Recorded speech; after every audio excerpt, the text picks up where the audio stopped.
Assalamualaikum warahmatullahi wabarakatuh. Selamat pagi teman-teman muda. Ya pastinya pagi hari ini seperti biasa ya, seperti Jumat-Jumat yang lalu dari pukul 9 sampai pukul 10 kita masuk ke program Dialog Kajian Keislaman. Dan Dialog Kajian Keislaman ini bersama Fakultas Agama Islam Universitas Muhammadiyah Sumatera Utara. Dan untuk hari ini kita sudah kedatangan narasumber kita.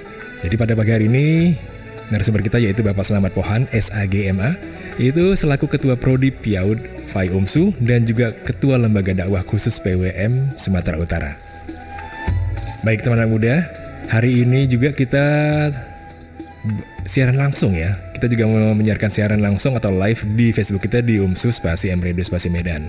Dan buat teman-teman muda nanti yang mungkin mau bertanya seputar tema kita hari ini, bisa langsung bertanya di WhatsApp kita ya, di nomor 082122022916.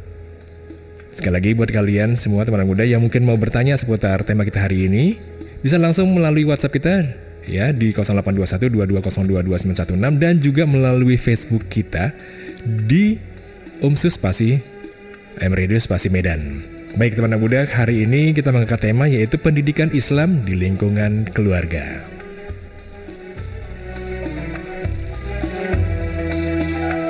Baik teman-teman muda, langsung aja saya mau menyapa dulu narasumber kita pada pagi hari ini. Selamat pagi Pak Selamat Pohan. Assalamualaikum warahmatullahi wabarakatuh. Selamat pagi Pak. Assalamualaikum warahmatullahi wabarakatuh. Waalaikumsalam warahmatullahi wabarakatuh. Iya. Gimana Pak kabarnya hari ini? Alhamdulillah. Alhamdulillah. Siap ya. Baik Pak, langsung aja untuk mempersingkat waktu, saya mempersilakan Bapak untuk menjelaskan ya tema kita hari ini yaitu tentang pendidikan Islam di lingkungan keluarga. Baik, silakan Pak. Terima kasih atas kesempatan yang diberikan dari MRadio UMSU, FM UMSU, dalam rangka sebagai narasumber untuk materi pada pagi hari yang berbahagia ini. Saya mengangkat tema pendidikan Islam di lingkungan keluarga. Pertama, mari kita panjatkan puji syukur kepada Allah Subhanahu wa taala, di mana Allah telah melimpahkan rahmat, nikmat, taufik serta hidayahnya kepada kita semua. Kiranya Allah senantiasa memberikan perlindungan kepada kita di dalam kehidupan di permukaan bumi ini. Kemudian selawat bertangga salam juga kita sampaikan kepada Nabiullah yaitu Nabi besar Muhammad Rasulullah sallallahu alaihi wasallam. Selanjutnya untuk menyampaikan terkait materi tentang pendidikan Islam di lingkungan keluarga tersebut adalah perlu saya hantarkan sebagai bahan dialog diskusi interaktif pada kesempatan pagi ini, bahwasanya pendidikan dalam keluarga yang dalam perspektif Islam adalah pendidikan yang didasarkan pada tuntunan agama Islam yang diterapkan dalam keluarga, yang dimaksudkan untuk membentuk anak agar menjadi manusia yang beriman dan bertakwa kepada Allah Subhanahu wa taala, serta berakhlak mulia yang mencakup terkait dengan etika, moral, budi pekerti. Keluarga dalam pendidikan Islam terkait dengan hal ini dalam Undang-Undang Perkawinan Nomor 1 Tahun 1947 dikatakan bahwa perkawinan adalah ikatan lahir dan batin antara seorang pria dan seorang wanita sebagai suami istri dengan tujuan untuk membentuk keluarga yang sakinah mawaddah, yang sangat bahagia dan sejahtera berdasarkan ketuhanan yang Maha Esa. Anak yang lahir dalam perkawinan ini adalah anak yang sah dan menjadi hak dan tanggung jawab kedua orang tuanya tentu untuk memelihara dan mendidiknya dengan sebaik-baiknya. Ini dikemukakan oleh seorang pakar pendidikan yang bernama Fuad Ihsan dalam bukunya Dasar-Dasar Kependidikan. Dalam pendidikan Islam, bahwasanya pendidikan Islam keluarga memiliki kedudukan yang sangat penting ya. Pendidikan Islam dalam keluarga memiliki kedudukan yang sangat penting.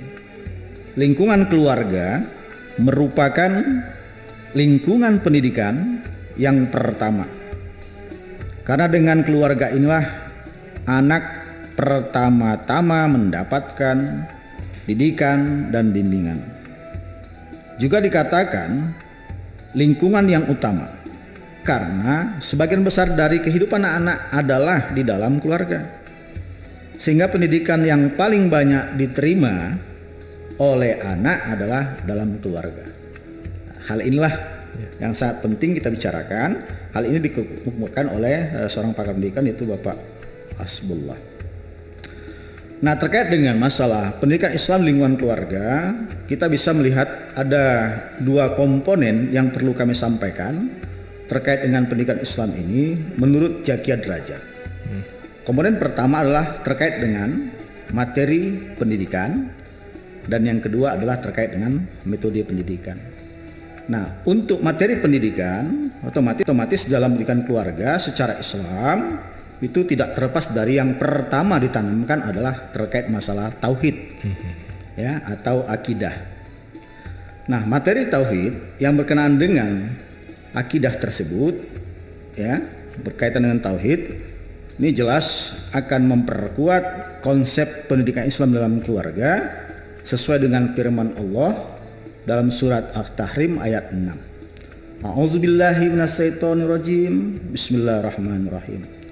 Ya ayyuhallazina amanu qu anfusakum wa ahlikum nar. Yang artinya, hai orang-orang yang beriman, peliharalah keluargamu dan dirimu dari siksa api neraka. Nah, ini jelas menjelaskan keberadaan tauhid ini perlu kita tanamkan sejak dini kepada anak kita. Dan hal ini juga sudah dikemukakan kalau kita mau merujuk pada ketentuan seorang bunayya yang sebagai contoh teladan dikemukakan dalam Al-Quran, yaitu Luqman Hakim. Materi yang berkaitan dengan tauhid atau akidah bisa dilihat dalam nasihat Luqmanul Hakim dalam Quran surat Luqman ayat 13 yang berbunyi, A'udzubillahi minasyaitonirrajim. Bismillahirrahmanirrahim. Wa iz qala Luqman li ibadihi wa huwa ya'ijuhu ya bunayya la tusyrik billah innallaha syirka lazumul azim.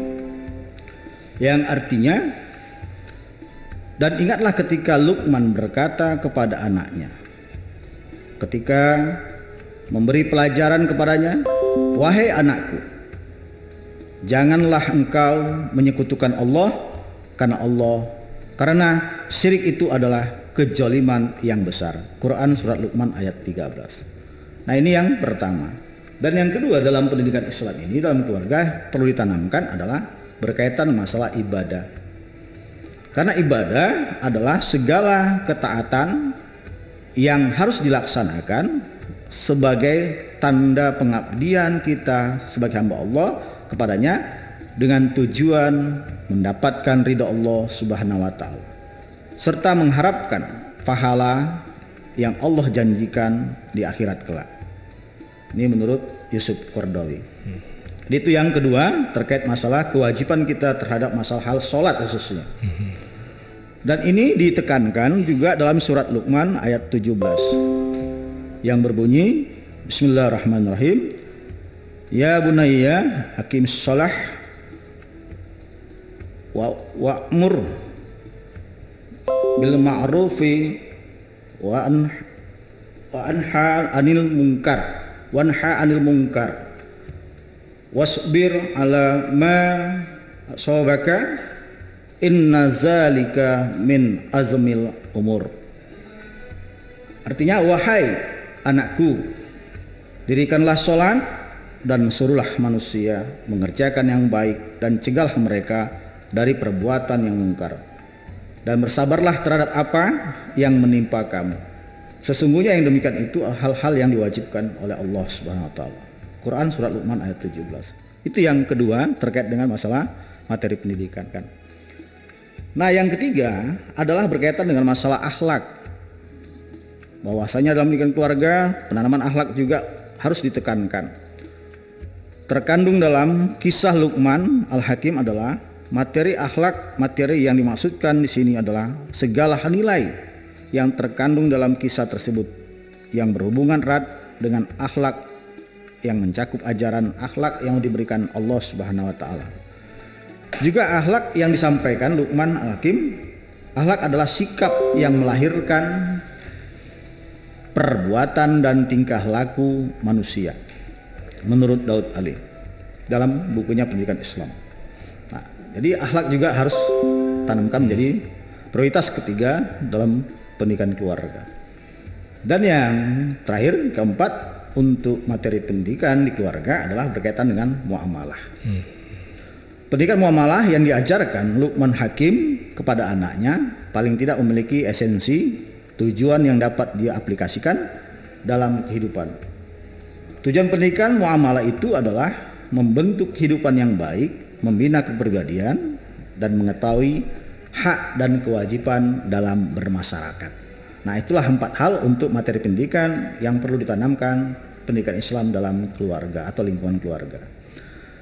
Nah, terkait yang kedua tentang bagaimana metode pendidikan yang harus dilakukan untuk menanamkan 4 materi pendidikan tersebut, maka ada 3 metode pendidikan yang harus dilakukan untuk melakukan pendidikan dalam pendidikan Islam dalam keluarga.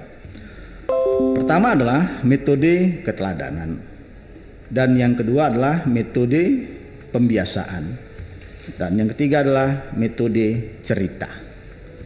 Terkait dengan metode keteladanan, kita sama-sama semua sudah mengetahui bahwa keteladanan dalam pendidikan adalah cara yang paling efektif dan berhasil dalam mempersiapkan anak didik dari segala akhlak, dari segi akhlak, untuk membentuk mental dan sosialnya. Jadi harus ada yang menjadi teladan dalam keluarga tersebut. Pendidik adalah figur terbaik dalam pandangan anak.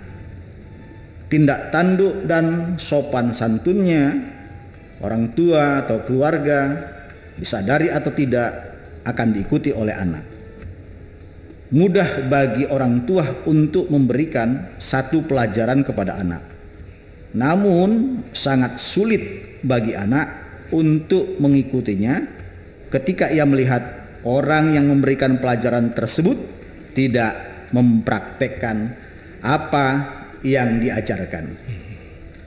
Allah berfirman dalam Al-Quran surat Al-Ahzab ayat 21. Bismillahirrahmanirrahim. Laqad kana lakum fi Rasulillahi uswatun hasanah liman kana yarjullaha wal yaumal akhirah wa zakarallaha katsira. Yang artinya, sesungguhnya telah ada pada diri Rasulullah sallallahu alaihi wasallam itu suri teladan yang baik bagimu, yaitu bagi orang-orang yang mengharap rahmat Allah dan kedatangan hari kiamat, dan dia banyak menyebut Allah. Quran surat Al-Ahzab ayat 21. Dalam kaitan ayat tersebut, begitu juga Allah telah meletakkan pada pribadi Muhammad SAW gambaran yang sempurna tentang manhaj Islam. Hal ini bertujuan agar beliau menjadi gambaran hidup dengan kesempurnaan akhlaknya untuk generasi selanjutnya. Dan untuk metode yang kedua, metode pembiasaan. Telah ditetapkan dalam syariat Islam bahwa anak semenjak lahir sudah diciptakan dalam keadaan bertauhid yang murni, agama yang lurus, dan iman kepada Allah SWT. Ini tertuang dalam Quran surat Ar-Rum ayat 30. Ini jelas sekali. Dan yang ketiga adalah metode cerita. Mengingat peran anak-anak pada usia umur atau umur 3 sampai 6 tahun tertarik pada cerita-cerita pendek yang berkisah tentang peristiwa yang sering dialaminya atau dekat dengan kehidupan sehari-hari. Hal tersebut sangat membantu perkembangan jiwa beragama pada anak tersebut. Lebih-lebih lagi karena anak pada masa kanak-kanak awal cenderung kepada meniru. Ini menurut Zaki Derajat. Maka dalam hal ini terkait dengan pendidikan Islam di lingkungan keluarga, sebagai pengantar sudah kami sampaikan. Kita dialog kembali, mudah-mudahan dapat memberikan sedikit wawasan dalam hal untuk menjadi materi diskusi dalam interaktif kita. Baik, terima kasih. Terima kasih Pak Selamat Mohan yang pada pagi hari ini sudah menyampaikan sedikit tentang apa itu pentingnya pendidikan Islam di lingkungan keluarga. Dan buat teman-teman muda yang mau bertanya-tanya seputar tema kita hari ini, bisa langsung bertanya ya di WhatsApp kita di 082122022916, atau mungkin bisa juga bertanya di Facebook kita ya, di kolom komentar Facebook kita, karena saat ini kita sedang live atau siaran langsung di @UMSU_M Radio Medan. Baik Pak, sebelum kita ada yang bertanya ya Pak ya. Iya. Mungkin seperti Bapak bilang tadi, kayaknya kalau orang tua itu kan memang seharusnya itu tidak menyerahkan sepenuhnya pendidikan ke sekolah. Betul. Bener lah ya. Pastinya lebih memperhatikan pendidikan anak-anak di lingkungan keluarga, lebih tepatnya. Dan pastinya juga untuk keluarga itu merupakan faktor yang utama dalam proses pembentukan kepribadian. Betul. Apalagi karena kalau kita lihat anak-anak kan hobinya tuh suka meniru ya Pak ya. Itu tadi bahasa peniruan. Ada keteladanan peniruannya. Cepat dia melihatnya. Iya. Jadi kadang kita kalau suka melihat anak-anak suka meniru-niru, apalagi perilaku orang tuanya nih. Apalagi kalau misalnya orang tuanya baik, pasti si anak langsung meniru. Insya Allah. Baik Pak, sebelum kita lanjut ke pertanyaan yang ada di WhatsApp, mungkin ada yang bertanya tapi ini belum masuk. Mungkin saya sedikit bertanya nih Pak ya. Boleh. Kira-kira Pak, gimana sih ya sesungguhnya pendidikan keluarga dalam Islam itu hasilnya? Pendidikan keluarga dalam Islam itu gimana sih sesungguhnya gitu? Ya. Pendidikan Islam dalam keluarga sesungguhnya adalah seperti yang saya jelaskan tadi, terkait bagaimana supaya generasi atau anak dalam keluarga tersebut harus sesuai dengan konsep Islam. Bagaimana konsep Islamnya? Ya, harapannya yang seperti saya katakan tadi, harus memiliki pertama tingkat tauhid atau akidah pada anak. Kalau seandainya nanti kita sebagai orang tua tidak melakukan itu, ya apa bedanya? Kita bukan orang Islam lagi namanya. Ya, membedakan Islam dengan agama yang lain adalah tingkat akidah atau tauhidnya. Jadi kewajiban kita sebagai orang tua yang muslim adalah menanamkan pertama sekali akidah, dan itu pun sudah tentunya dalam surat Ar-Rum dijelaskan. Allah sudah menitipkan benih-benih keislaman itu, tauhid tadi. Jadi kita sebagai orang tua hanya tinggal melanjutkan sebetulnya. Melanjutkan membina, dan bersyukurlah kita kepada orang tua kita yang sudah memang Islam kian. Tidak seperti saudara-saudara kita yang artinya mungkin lahir bukan dari keluarga muslim atau keluarga Islam. Itu mungkin Pak, artinya dalam pembinaan keluarga yang perlu ditanamkan. Ya. Dan tadi kan saya sedikit mendengar kayak apa yang Bapak sampaikan tadi, ada pendidikan non formal. Itu contohnya seperti apa sih Pak ya, pendidikan non formal itu? Dalam sebuah literatur teori mengatakan bahwasanya terkait dengan pendidikan itu ada 3, termasuk apa yang dimaksud oleh Zaki Derajat. Ada pendidikan formal, ada pendidikan informal, dan ada pendidikan non formal.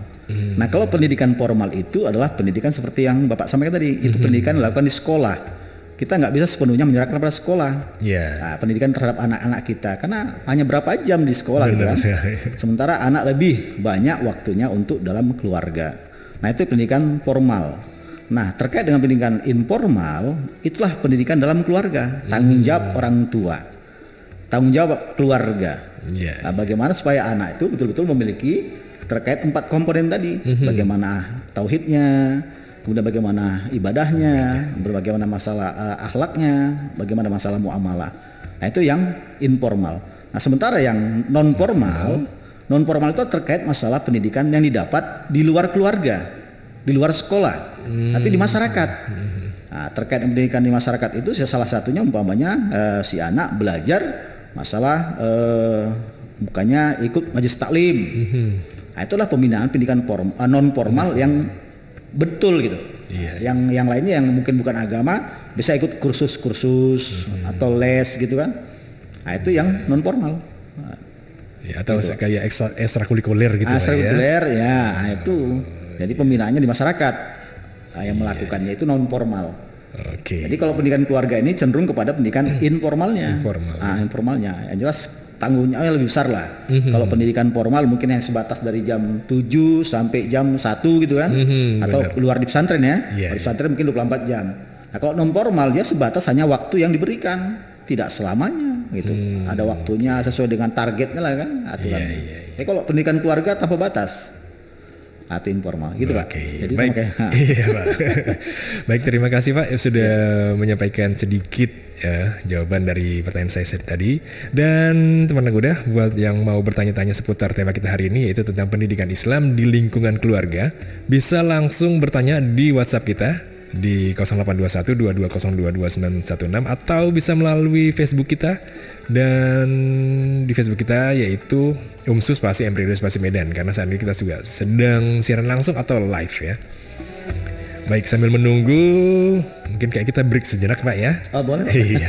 Dan sekali lagi buat teman-teman muda yang mau bertanya seputar tema kita hari ini bisa langsung di WhatsApp kita ya, atau di kolom komentar yang ada di Facebook kita. Jadi jangan kemana-mana, tetap di 91,6 UMSU FM, sentralnya anak muda. Ilmu itu penting, tapi ilmu agama sangat lebih penting. Maaf Ustaz, tapi saya sibuk nih, gak sempat datang ke pengajian. Jangan khawatir, cukup dengarkan acara dialog kajian keislaman di UMSU FM. Fakultas Agama Islam Universitas Muhammadiyah Sumatera Utara bersama UMSU FM menghadirkan acara interaktif dialog kajian keislaman setiap hari Jumat pukul 9 sampai dengan 10 waktu Indonesia bagian Barat. Acara ini menghadirkan kajian-kajian keislaman dengan narasumber yang ahli di bidangnya. Di acara ini, Anda bisa bertanya bersama narasumber melalui line telepon 061-661-7640 ataupun melalui line WA di 0821-22022916 atau medsos UMSU MRadio FM Medan. Alhamdulillah, sesibuk apapun, akhirnya bisa juga mendengarkan kajian keislaman. Dialog kajian keislaman hanya di Jumat Barokah bersama Fai UMSU dan UMSU FM. UMSU FM, radio hiburan dan pendidikan, sentralnya anak muda.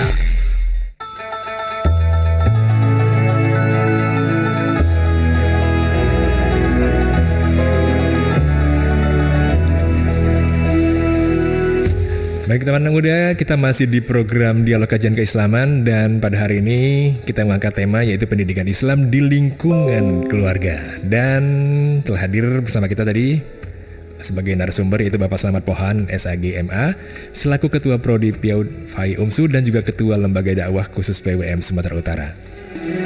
Baik Pak, ini seperti belum ada yang bertanya nih Pak. Tapi mungkin saya aja yang tanya, boleh? Boleh. Baik Pak, terkait dari tema kita hari ini, saya mau bertanya nih Pak, kira-kira bagaimana ya peran pendidikan Islam dalam pendidikan keluarga dan masyarakat? Baik, untuk peran pendidikan Islam dalam pendidikan keluarga di masyarakat, tentunya dapat kita pahami bahwa peran pendidikan agama Islam itu ada 3 Pak. Yang pertama adalah sebagai pondasi dalam keluarga untuk membentuk perilaku dan moral anak-anak dan mengetahui batasan baik dan buruk. Itu yang harus disampaikan, peran pendidikan, peran dari keluarga. Dan yang kedua, perannya adalah berfungsi untuk membentuk manusia yang percaya dan takwa kepada Allah Subhanahu wa taala. Dan yang ketiga, pondasi utama dan berperan dalam pendidikan moral bagi anak. Jadi cukup luar biasa peran pendidikan Islam ini dalam keluarga. Jikalau keluarga atau orang tua tidak melakukan perannya terhadap anak-anaknya atau generasinya, maka kehancuran yang akan kita dapatkan. Salah satu terkait masalah contoh yang negatif, tidak terjadinya peran pendidikan Islam dalam keluarga tidak melakukan adalah seperti broken home. Anak tidak tahu mau sama siapa dia mengadu, mau sama siapa dia berlindung, atau sama siapa dia mau belajar atau bertanya. Nah, peluang itu tidak diberikan oleh keluarga, yang mengakibatkan ya fungsi peran keluarga hanya sebatas mungkin tanggung jawab hanya memberikan nafkah, itu tidak sesuai. Tapi harus hasil pendidikannya juga, akhlak dan moralnya juga adalah menjadi tanggung jawab orang tua, terkhusus dari ya ibu atau ayahnya. Jadi tidak sebatas menyerahkan persoalan pendidikan akhlak itu kepada sekolah atau lembaga, nggak bisa. Maka peran utama adalah keluarga. Nah, itu yang harus kita paham. Mungkin terkadang banyak saking sibuknya orang tuanya, kedua-duanya ya bekerja, sehingga anak ya diberikan pengasuhan terkadang mungkin kepada orang tuanya, mertuanya, atau bapak ibu dari keluarganya, dan atau kepada baby sister. Nah, faktor ini jelas akan tidak sesuai dari harapan kedua orang tuanya. Nah, kan tidak bisa mengharapkan banyak. Bagaimana hasil pendidikan Islam tentang penanaman masalah tauhid, ibadah, akhlak, muamalah terhadap anak? Karena nggak bisa kita hanya melepaskan begitu saja. Iya, benar. Nah, tanggung jawab itu ada pada kita. Seharusnya kita yang mengkonsep, kita yang memberikan seperti metode tadi, adanya keteladanan, adanya pembiasaan, itu, adanya cerita. Kalau seandainya diberikan kepada katakanlah mertua bahasanya kita kan, atau orang tua dari orang tua keluarga tersebut, otomatis keteladanannya tidak akan bisa sama apa yang diharapkan orang tuanya. Benar. Gak bisa dicontohkan seorang nenek memberikan. Jadi sayangnya ada sayangnya seorang nenek sama cucu. Cuma tentang pendidikan saking sayangnya, anak nggak bisa diatur orang tuanya. Iya. Kan bisa kita lihat di masyarakat itu. Iya, benar. Nah, kalau seandainya anak diasuh oleh neneknya, cenderung anak lebih taat kepada neneknya. Iya. Nah, begitu juga kalau seandainya baby sister, anak lebih mendengar apa kata baby sister dibandingkan dengan orang tuanya. Kenapa? Orang tuanya sudah menyerahkannya. Sama hal juga dalam pendidikan formal. Mana lebih dengar anak kata gurunya atau kata orang tuanya? Iya. Karena kita sudah menyerahkan. Nah, ini kesalahan dari peranan pendidikan keluarga yang tidak terlaksana. Seharusnya kan pendidikan keluarga lebih didengar, orang tuanya lebih dengar. Kata guru itu kalau lagi positif bisa diluruskan. Ini enggak. Kata guru ya, gitu. Kata nenek ya, gitu. Iya. Nah, ini salah satu bentuk wujud keteladanan atau apa istilahnya sifatnya pembiasaan yang kadang-kadang tidak salah sih, namun hal-hal tertentu keinginan orang tua tidak terpenuhi. Jangan salahkan si neneknya, atau jangan salahkan baby sisternya, atau jangan salahkan gurunya, salahkan diri sendiri. Kenapa tidak melakukan apa yang kewajiban kita sebagai keluarga untuk melakukan pendidikan Islam? Iya. Nah, gitu. Dan benar juga Pak ya, karena memang kita lihat banyak sekali orang tua yang sekarang mungkin sibuk dengan urusan kerjaan. Betul. Jadi tidak ada meluangkan waktu untuk anak-anaknya. Iya. Jadi bahkan anak-anak sendiri pada saat mau bertanya sesuatu mungkin terkait masalah agama, kadang orang tua juga bentar gitu ya. Jadi anak-anak pun aduh jadi malas nih ngomong. Malas gitu, tanya, ya. nggak mau dekat pun. Iya benar. Apalagi kalau kita lihat sekarang kan banyak sekali hal-hal yang di luar dari batas gitu Pak ya. Jadi maksudnya mungkin maaf cakap sering terjadi kayak pelecehan. Betul. Jadi si anak pun pada saat adanya pelecehan itu dia nggak bisa ngomong, dia mau ngomong mau ngadu pun pasti orang tua nggak tempat bercerita, nggak akan dengar gitu Pak ya. Baik Pak. Ini kita lanjut nih, ada yang bertanya di WhatsApp nih, Pak ya. Baik, assalamualaikum. Saya ingin bertanya, kalau membawa anak ke masjid ketika anak masih kecil salah nggak Pak? Soalnya kadang kan anak rewel nih, bisa mengganggu kekhusyukan jamaah. Baik, silakan Pak. Baik, terima kasih atas pertanyaan Bapak atau Ibu ini ya terkait dengan masalah di WhatsApp. Saya senang sekali ada feedback.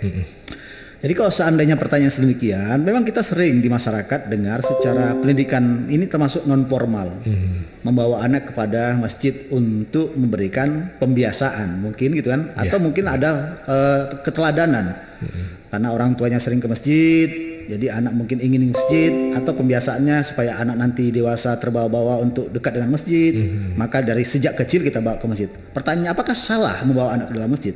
Saya jawab tidak. Justru masjid itu adalah di zaman Rasul tempat bermain.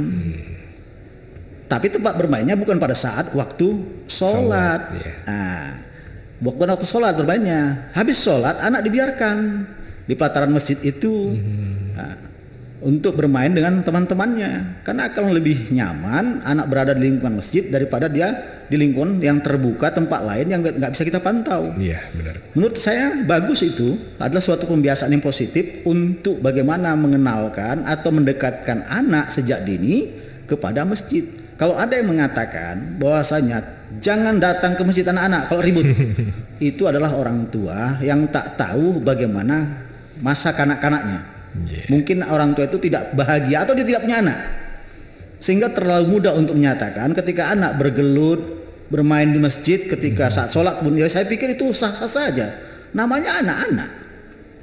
Masjid itu bukan tempat orang tua saja, bukan orang yang sudah dewasa yang ujur saja. Semua berhak untuk datang ke masjid. Cuman ya selagi waktu sholat orang tua hendaknya memberikan pengarahan, pembinaan gitu kan, supaya jangan sampai ribut atau recoh atau mengganggu. Nah, terus intinya membawa anak ke masjid itu bagus. 100 untuk yang bertanya ini. Adanya pembiasaan keteladanan. Saya suka itu. Ya. Mudah-mudahan ini tetap berlanjut. Kalaupun ada yang orang-orang di masjid, penjaga masjid atau ustadznya yang marah, ya kasih pemahaman yang lebih baik. Daripada dia di rumah tidak terpantau saya. Benar. Bagus saya bawa ke masjid, waktu sholat dia sudah terpanggil dengan adanya azan. Ini kan pembiasaan sejak kecil. Namanya main-mainnya di dunia anak-anak wajar. Wajar ya. Kalau seandainya anak-anak udah nggak main-main waktu saat seperti itu bukan anak-anak lagi, udah dewasa. Atau remaja. Remaja aja masih bermain-main, apalagi anak-anak. Yang penting selagi dia masih bisa diarahkan. Kalau bandal itu anak yang bahasanya agresif. Diam saja pun kita nggak suka. Kalau ribut nggak masalah itu. Kita harus maklumi dunia anak-anak. Saya sepakat Pak, nggak apa-apa. Saya setuju dengan Bapak Masjid kalau seandainya ada mengatakan tidak boleh, itu perlu dididik lagi.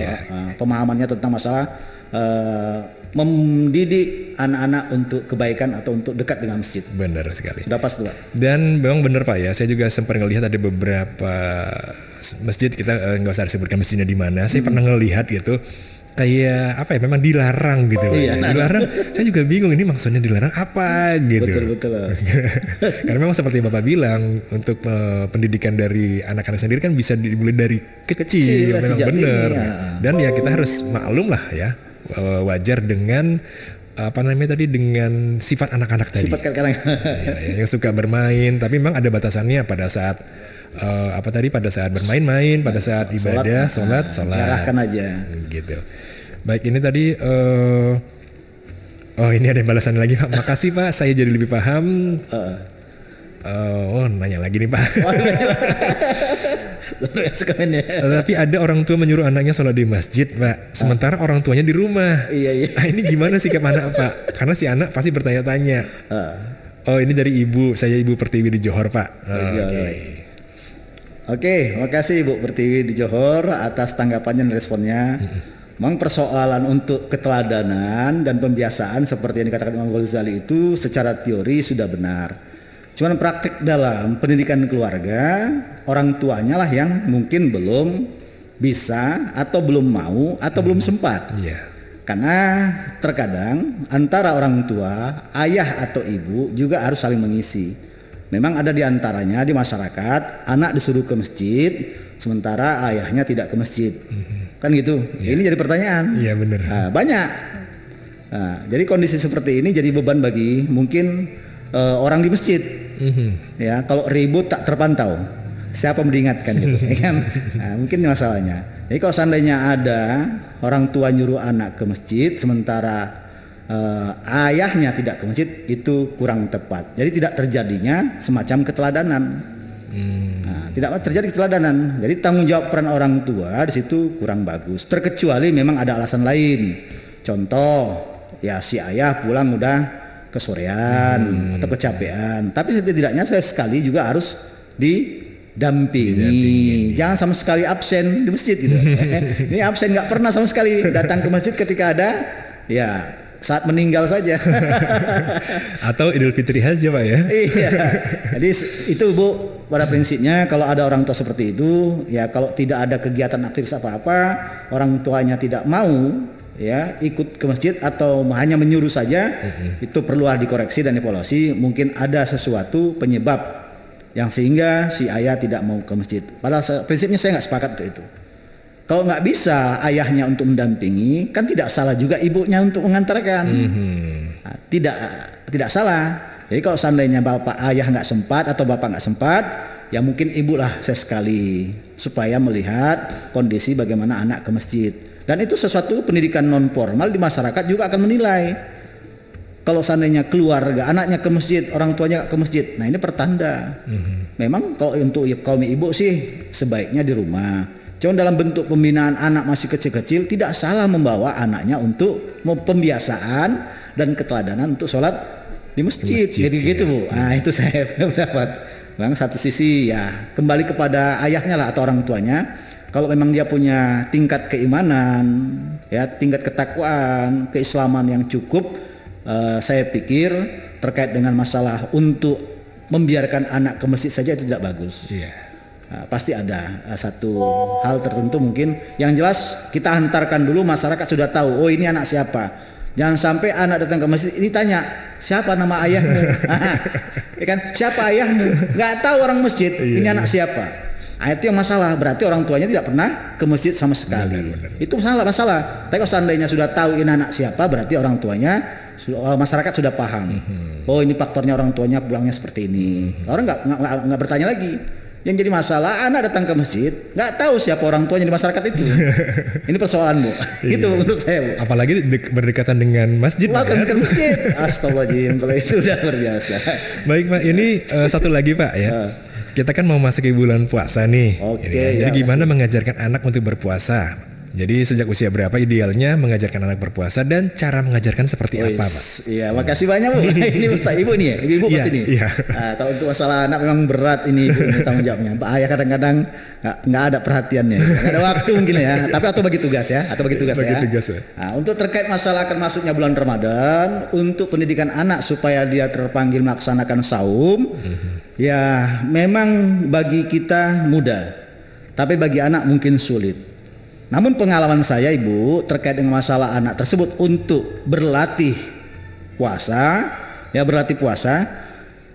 saya nggak tahu usia berapa anak tersebut ya. Tapi setidaknya kalau menurut kita pemahamannya, kalau dia sudah SD, seharusnya kan udah usia di 7 tahun. Sudah pantaslah kita untuk menyuruhnya untuk belajar pembiasaan untuk melakukan puasa. Nggak bisa sebulan penuh. Ya, separuh penuh ya kan itu atau hari. Pembelajaran dulu nggak bisa, ya udah seminggu atau sepekan kan, nggak bisa sepekan, ya udah 3 hari, nggak bisa 3 hari, ya udah coba dulu 1 hari, nggak bisa setengah hari. Nah itu dia, namanya pembiasaan.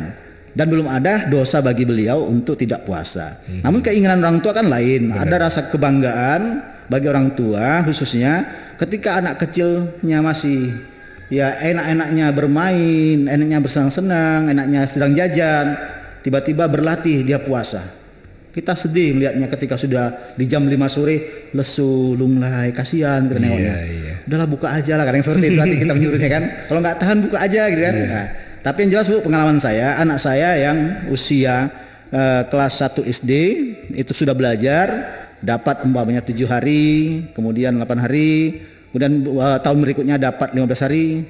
Cuman masuk semalam untuk usia 8 tahun, saya bangga melihat anak tersebut dia penuh 1 bulan.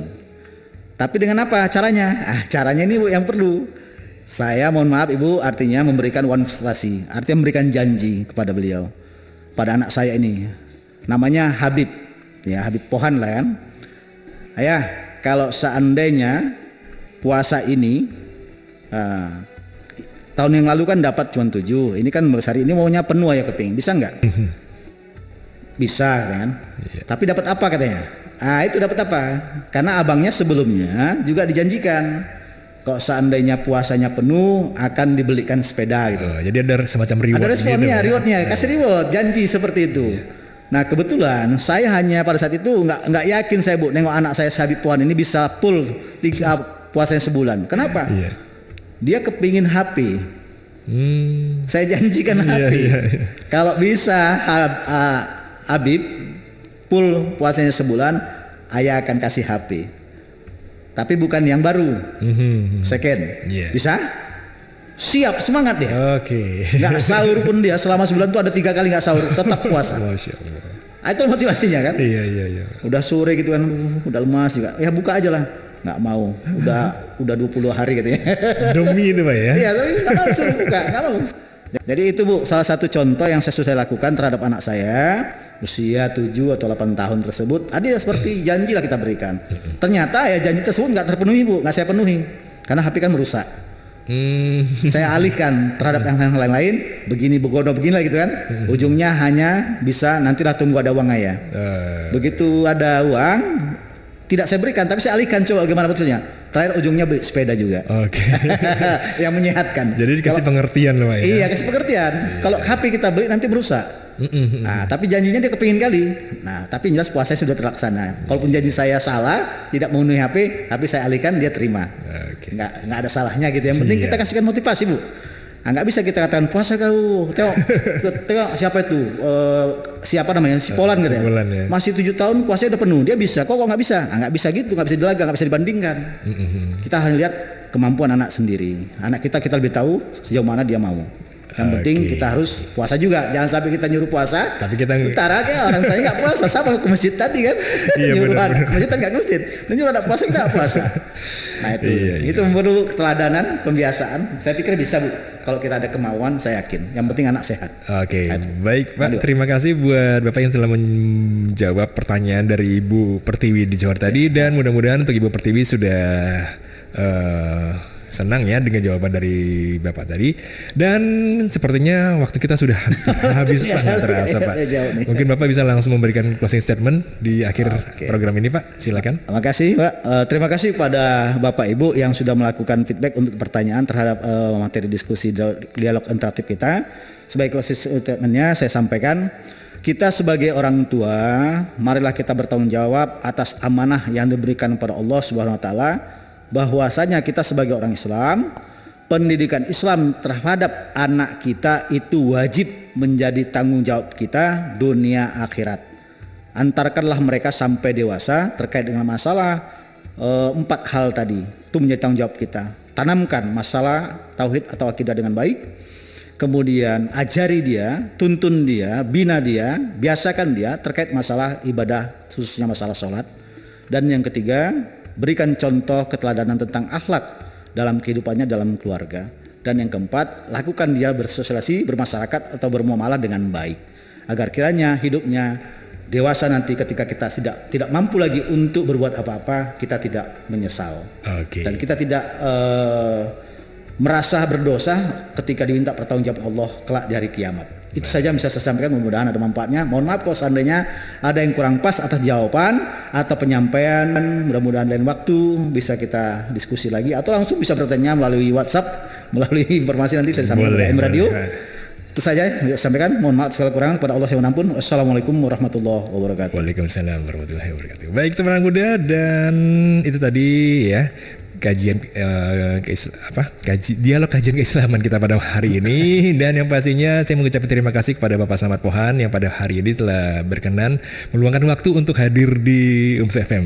Terima kasih Pak, dan sampai ketemu lagi. Insya Allah kita ketemu lagi. Wassalamualaikum warahmatullahi wabarakatuh. Waalaikumsalam warahmatullahi wabarakatuh. Baik teman muda, demikian program kita hari ini, dan jangan lupa kita masih bisa mengikuti program-program yang menarik lainnya sampai ke pukul 12 malam nanti.